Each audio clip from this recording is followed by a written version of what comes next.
ఆధ్యాత్మికవేత్త ప్రవచన రత్నాకర బ్రహ్మశ్రీ మల్లా ప్రగడ శ్రీమన్నారాయణమూర్తి వారిని సవినయంగా కోరుతున్నాము.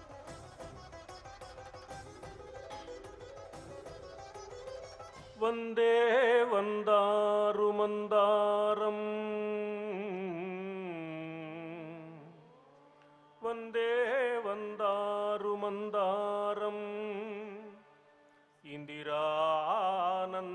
కందళం అమంద ఆనంద సందోహ బంధురం సింధురాననం.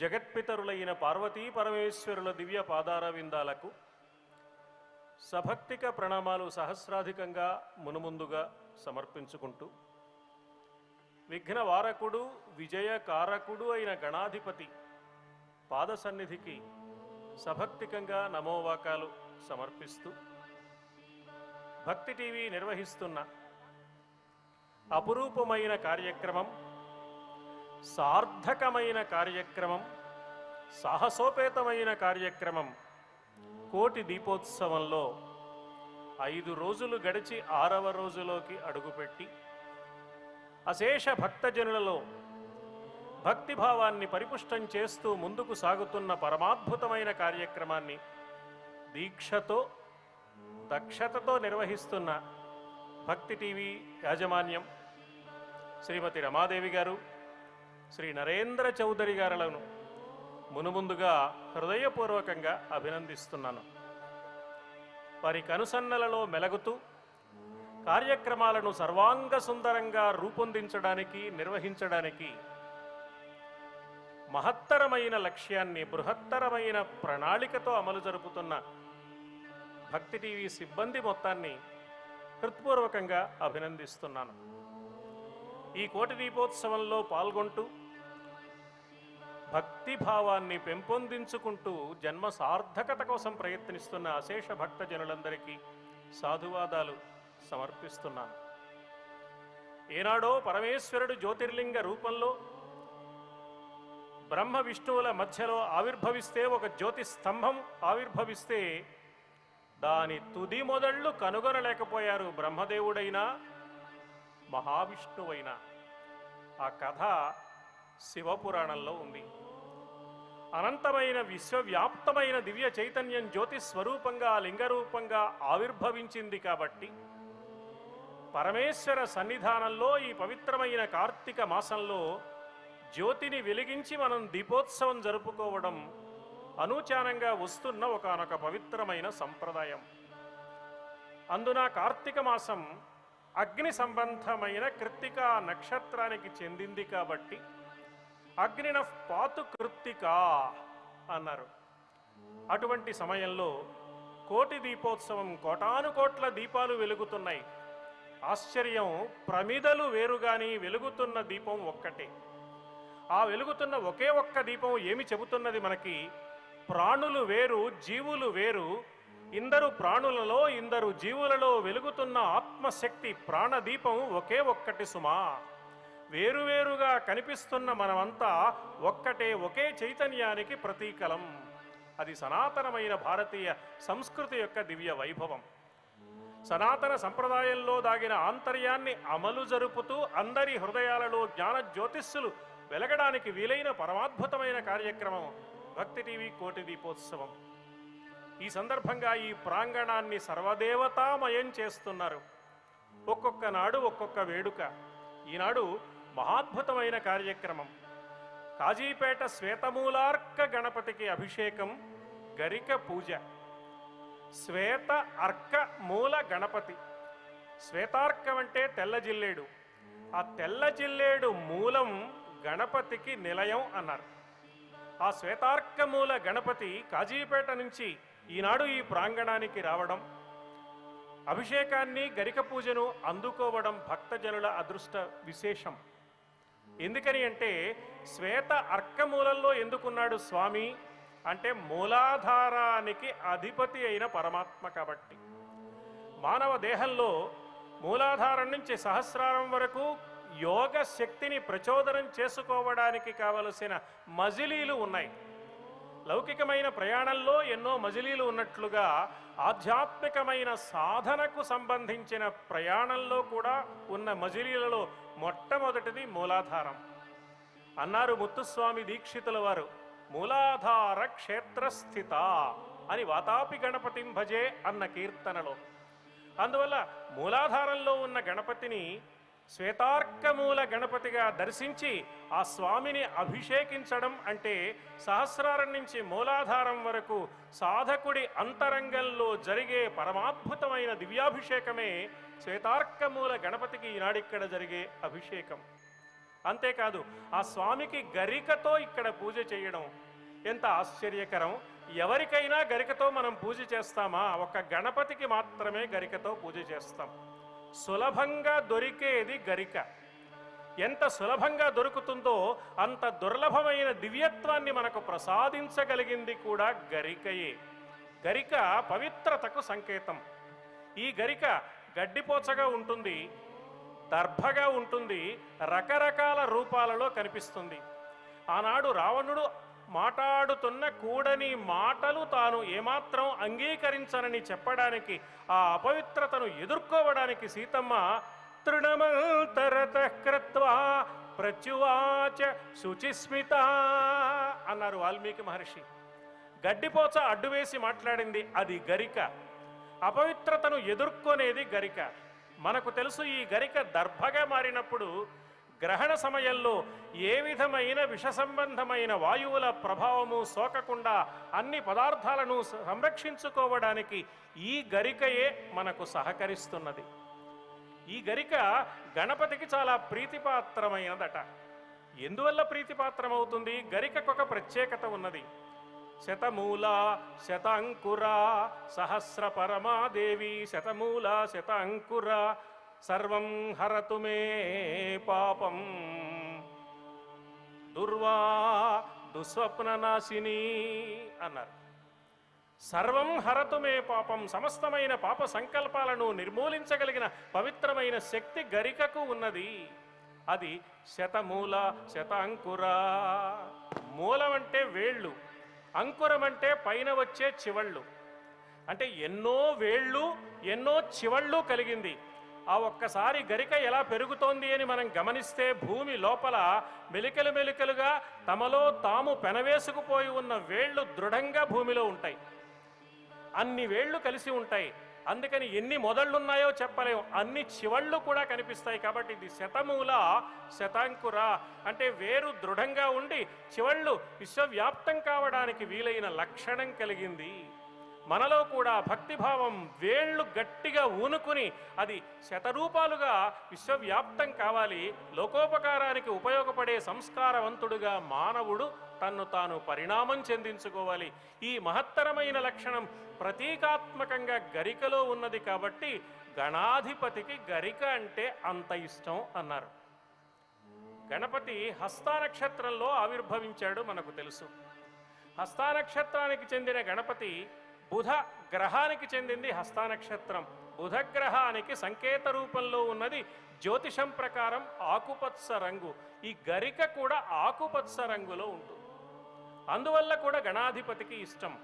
ఈ గరిక భూమి లోపల ఎంత గట్టిగా ఉంటుంది అంటే గరిక ఉన్న ప్రాంతంలో ఎంతటి మహాప్రవాహం వచ్చినా అక్కడ ఉన్న నేల కొట్టుకొని పోకుండా ఆపగలిగిన శక్తి గరిక పోచకున్న వేళ్లకున్నది. కాబట్టి ఆపదలను ఎదుర్కొని సంపదలను ప్రసాదించడానికి, అభ్యుదయాన్ని అనుగ్రహించడానికి సంకేతంగా ఉన్న గరికతో పూజలందుకుంటున్న నిరాడంబరుడైన గణపతి మనకు సర్వస్వాన్ని ప్రసాదించడానికే ఈ మహత్తర సన్నివేశాన్ని చెప్తున్నాడు. ప్రకృతికి ప్రతీకగా ఉన్న గణపతి, ప్రకృతికి ప్రతీకగా ఉన్న గరికతో పూజలు అందుకుంటున్నాడు. అసలు గణపతి రూపం కూడా ఎంత తేలికగా సిద్ధం చేసుకోవచ్చండి. తమలపాకు మీద 4 వేళ్ల నడిమి భాగంలో ఇవిడిపోగలిగిన పసుపు ముద్ద పెట్టి నమస్కరిస్తే అవును నేను గణపతిని, మీకు ఏం కావాలి అంటాడు ఆ స్వామి. ఎంత భక్త సులభుడో అంత సులభమైన పూజా విధానం కూడా మనకు అనుగ్రహించి మనను కనికరించడమే లక్ష్యంగా దిగి వచ్చిన మహానుభావుడు. అంతేకాదు ఈనాడు ఆ స్వామికి కళ్యాణం కూడా చేస్తున్నారు. కాజీపేట నుంచి వచ్చిన రూపంతో స్వామి ఇక్కడ అభిషేకాన్ని గరిక పూజను అందుకుంటున్నాడు. కాణిపాకం నుంచి వచ్చిన వరసిద్ధి వినాయక స్వామిగా ఇక్కడ సిద్ధితో బుద్ధితో కలిసి కళ్యాణ మహోత్సవాన్ని మనకు దర్శింపజేస్తున్నాడు. ఏమిటి ఆశ్చర్యకరమైన అంశం కాదా? సిద్ధి ఏమిటి, బుద్ధి ఏమిటి? సౌందర్య లహరిలో జగద్గురువులైన ఆదిశంకరులు ఒక మాట మనవి చేశారు. గణపతి పసిపిల్లవాడుగానే ఉండిపోయాడు. అమ్మ దగ్గర పాలు తాగుతుంటే అంతులేని ఆనందం కలుగుతోంది కాబట్టి పెరిగి పెద్దవాడైతే ఈ ఆనందాన్ని ఎక్కడ కోల్పోవలసి వస్తుందోనని గణపతి పసివాడుగానే ఉండిపోయాడు. కుమారస్వామి కూడా అంతే. పిబంతౌ తౌ యస్మాత్ అవిదితవధూ సంగరసికౌ కుమారౌ అద్యాపి ద్విరదవదన క్రౌంచదళనౌ. ద్విరదవదన అంటే ఏనుగు ముఖం కలిగిన వాడు గణపతి. క్రౌంచదళన క్రౌంచ పర్వతాన్ని భేదించిన సుబ్రహ్మణ్యుడు. వీళ్ళిద్దరూ పిబంతౌ తౌ యస్మాత్ ఆ అమ్మ దగ్గర చనువాలు తాగాలనే కోరికతో అవిదిత వధూ సంగరసికౌ వివాహాన్ని అంగీకరించక భార్యా సంగమాన్ని కోరుకోకుండా కుమారౌ అద్యాపి ఈనాటికి పసివాళ్లుగానే ఉండిపోయారు. అదేమిటండి, శంకరాచార్యుల వారేమో వినాయకుడు పసివాడుగానే ఉండిపోయాడు, అవిదిత వధూ సంగరసికం అసలు భార్యా సంగమమే తెలియనివాడుగా ఉన్నాడని శంకరాచార్య స్వామి చెబుతుంటే మనం ఇక్కడ సిద్ధితో బుద్ధితో కళ్యాణం చేస్తున్నాం. ఏమిటి ఆశ్చర్యకరమైన విషయం? గణేశ పురాణంలో వ్యాసుల వారు చెప్పారు, సిద్ధి బుద్ధి ఇద్దరిని గణపతి పెళ్లి చేసుకున్నాడు. ఇప్పుడు వ్యాసుల వారు చెప్పింది మనం విశ్వసించాలా, శంకరుల వారు చెప్పింది స్వీకరించాలా? శంకరులు పరమార్థం చెప్పారు, ఆ పరమార్థానికి కావలసిన సంకేతాన్ని వ్యాసుల వారు అందించారు. ఏమిటి సిద్ధి అంటే, ఏమిటి బుద్ధి అంటే ఏమిటో స్వల్పంగా తెలుసుకుందాం. మన కుడి అరచేతిని ఇలా చాచి ఉంచితే ఏ ఆకారం ఏర్పడుతుందో ఆ ఆకారంలో కొన్ని చుక్కలు ఉన్నాయి ఖగోళంలో, ఆకాశంలో. అవి తారలు, నక్షత్రాలు కాదు. కొన్ని తారలు కలిపితే నక్షత్రం అవుతాయి. తారా నక్షత్రం ఒకటి కాదు. మనం అనునిత్యం పారాయణం చేసుకునే ఆదిత్య హృదయ స్తోత్రాన్ని ఒక్కమారు పరిశీలిస్తే శ్రీమద్ రామాయణ కావ్యంలో నక్షత్ర గ్రహ తారాణాం అధిపో విశ్వభావన వాల్మీకి మహర్షి స్పష్టం చేస్తున్నారు మనకు, నక్షత్రం వేరు తార వేరు అని. కొన్ని తారలు కలిపితే ఒక నక్షత్రం అవుతుంది. ఈవేళ పత్రికల్లో కొన్ని చుక్కలిచ్చి ఈ చుక్కలన్నీ కలపండి ఓ కుందేలు బొమ్మ వస్తుంది, ఈ చుక్కలన్నీ కలపండి ఒక ఏనుగు బొమ్మ వస్తుందని చెప్పినట్లుగా ఈ తారకలన్నీ ఆకాశంలో ఉన్నవి ఒక ఆకృతిలో ఉండి అవి కలిపితే చాచి ఉంచిన కుడి అరచేయి ఆకృతి ఏర్పడుతుంది. అందుకని దాన్ని హస్తా నక్షత్రం అన్నారు. భాద్రపద శుద్ధ చవితి నాడు, అంటే మనం వినాయక చవితి అంటాం, వినాయక చతుర్థి వెనకయ్య చవితి, ఆనాడు ప్రమథ గణాధిపత్యం లభించింది గణపతికి. అతి సూక్ష్మ బుద్ధి కలిగిన వాడు. ఈ దర్భ యొక్క చివరి భాగం ఎంత సూదిగా ఉంటుందో, మొనతేలి ఉంటుందో అలాంటి కుశాగ్ర బుద్ధి కలిగిన వాడు కాబట్టి తల్లిదండ్రులకు ముమ్మారు ప్రదక్షిణం చేసి సర్వతీర్థాలు చెరించినంత దివ్యమైన పుణ్య సంపదను సంపాదించి ప్రమథ గణాధ్యక్షం వహించాడు మహానుభావుడు. ఆనాడు భాద్రపద శుద్ధ చతుర్థి. ఆనాడు చంద్రుడు ఎక్కడ ఉన్నాడు అని మనం పరిశీలిస్తే హస్తా నక్షత్రంలో చంద్రుడు ఉన్నప్పుడే ఆ పండుగ మనం జరుపుకుంటాం. చంద్రుడెవరు? మళ్ళీ వేదవాంగ్మయమే దిక్కు మనకు. చంద్రమా మనసో జాత చక్షో సూర్య అజాయత. చంద్రుడు మనస్సుకు ప్రతీక. అందువల్లనే ఈనాటికి జ్యోతిష శాస్త్రవేత్తలు ఎవరికైనా మానసికమైన క్లేశాలు ఉంటే చంద్రగ్రహాన్ని పరిశీలించమని అందుకు కావలసిన నివారణ మార్గాలను సూచన చేస్తూ ఉంటారు. చంద్రుడంటే మనస్సు, హస్త నక్షత్రం అంటే చెయ్యి. చంద్రుడు చేతిలో ఉన్నాడంటే మనస్సు చేతిలో ఉన్నదన్నమాట. మనకెన్నో ఆలోచనలు ఉంటాయి, ఎన్నో ఉద్దేశాలు ఉంటాయి, ఎన్నో సంకల్పాలు ఉంటాయి మనస్సులో. అవి చేతిలోకి రావాలి. ఆలోచనలు క్రియారూపాన్ని ధరించాలి. నరేంద్ర చౌదరి గారి మనస్సులో మిదిలిన కోటి దీపోత్సవం అన్న ఆలోచన క్రియారూపాన్ని ధరించింది, అంటే కార్యసిద్ధి జరిగింది. మనస్సు చేతిలోకి వస్తే అంటే ఆలోచన క్రియారూపాన్ని పొందితే కార్యసిద్ధి కలుగుతుంది. ఈ కార్యసిద్ధి కలగాలంటే ఏముండాలి? బుద్ధి నైపుణ్యం ఉండాలి, బుద్ధి పవిత్రంగా ఉండాలి, బుద్ధిలో అంకిత భావం ఉండాలి. ఇవన్నీ ఉన్నప్పుడు బుద్ధి సిద్ధిని ప్రసాదిస్తుంది. ఈ బుద్ధిని సిద్ధిని మనకు అనుగ్రహించేవాడు సంకేత రూపంగా హస్త నక్షత్రంలో ఆవిర్భవించి ప్రమథ గణాధ్యక్షం వహించి ప్రతి భాద్రపద శుద్ధ చతుర్థికి మన అర్చనలు అందుకునే గణాధిపుడు. అందువల్ల ఆయన సిద్ధికి అధిపతి, బుద్ధికి అధిపతి. పతి అన్నారు కదా, అందుకని సిద్ధి ఒక అమ్మాయి అనుకుని, బుద్ధి ఒక అమ్మాయి అనుకుని సంకేత రూపంగా మనం వివాహం చేస్తున్నాం. మనకు ఆలంకారికంగా చెప్పిన మాట, చమత్కారంగా కవితారూపంగా చెప్పిన మాట. కళింగ యుద్ధం జరిగింది, విజయలక్ష్మి అశోకుణ్ణి వరించింది అంటే ఆ యుద్ధంలో అశోకుడు గెలిచాడు అని అర్థం తప్ప విజయలక్ష్మి అనే అమ్మాయి వచ్చి అశోకుణ్ణి పెళ్లి చేసుకుందని అర్థం ఎలా కాదో, సిద్ధి బుద్ధి అనేవి రెండు దివ్యమైన స్థితులు. ఈ సిద్ధికి బుద్ధికి కూడా అధిపతి అయిన పరమాత్మ ఆ దివ్య స్థితిని మనకు అనుగ్రహిస్తాడు.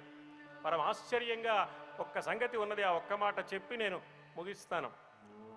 సంప్రదాయం మారితే గణపతికి బదులుగా వినాయకుడికి బదులుగా విశ్వక్సేన ఆవాహనం చేస్తాం.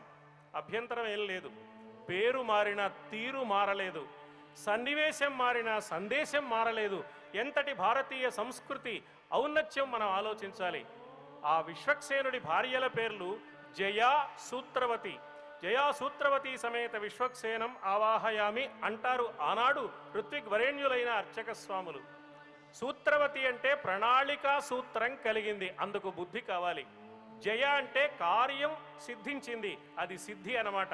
ఇక్కడ సిద్ధి బుద్ధి అని ఏ పేర్లున్నాయో అక్కడ జయా సూత్రవతి అనే పేర్లున్నాయన్నమాట. పేరు మారినా సందేశం మారటం లేదు. ఇంతటి అపారమైన సందేశాన్ని ఆచరణ రూపంగా ఇక్కడ ఒక పరమాద్భుతమైన మహోత్సవంగా దివ్యమైన కళ్యాణాన్ని మనం నిర్వహించుకుని స్వామి యొక్క సంపూర్ణమైన అనుగ్రహాన్ని పొంది జీవితంలో అన్ని శుభాలు పొందడానికి, అన్ని సందర్భాలలో విజయాన్నే పొందడానికి, ఏనాడు దైన్యం లేకుండా ధైర్యంగా పరమాత్మ నా వెంట ఉన్నాడని అఖండమైన విశ్వాసాన్ని పొందడానికి, అలా మన అంతరంగంలో నిత్యము ధైర్య జ్యోతులు వెలగడానికి, సంస్కార జ్యోతులు వెలగడానికి, ఔన్నత్య దీపాలు వెలగడానికి ఈ కోటి దీపోత్సవం మనకిస్తున్న మహాద్భుతమైన అవకాశం. ఇంతటి అవకాశాన్ని ఇస్తున్న నరేంద్ర చౌదరి దంపతులకు మరొక్క మారు మనందరం కృతజ్ఞతాపూర్వకంగా అభినందనలు తెలియచేస్తూ, ఈ అవకాశాన్ని సద్వినియోగం చేసుకుని ధరిస్తున్న భక్తజనులందరికీ హృదయపూర్వకమైన శుభాకాంక్షలు అందిస్తూ, స్వామి అనుగ్రహంతో మనందరం పరిపూర్ణమైన ఆయురారోగ్య భోగభాగ్యాలు పొందగలమని ఆకాంక్షిస్తూ స్వస్తి సర్వేషాం సమస్త సన్మంగళాన్ని. ఆధ్యాత్మిక వికాసాన్ని పెంపొందించేవి ప్రవచనామృతాలు. ఈనాడు కాజీపేట శ్వేతార్క గణపతికి గరికార్చన నిర్వహించుకోబోతున్న సందర్భంగా గరిక పూజకున్నటువంటి విశిష్టత, అలాగే సిద్ధి బుద్ధి సమేత వరసిద్ధి వినాయక స్వామి కళ్యాణోత్సవంలో ఉన్నటువంటి వైశిష్ట్యాన్ని మనందరికీ చక్కటి ప్రవచనామృతం ద్వారా అందించారు బ్రహ్మశ్రీ మల్లాప్రగడ శ్రీమన్నారాయణమూర్తి గారు. వారికి కోటి దీపోత్సవ వేదిక ద్వారా ధన్యవాదాలు తెలియజేస్తున్నాం. ప్రణమ్యా శిరసా దేవం గౌరీపుత్రం వినాయకం భక్తావాసం స్మరేన్నిత్యం ఆయుః కామార్థ సిద్ధయే. కార్తీక మాసాన ఈ కైలాసంలో భక్తులను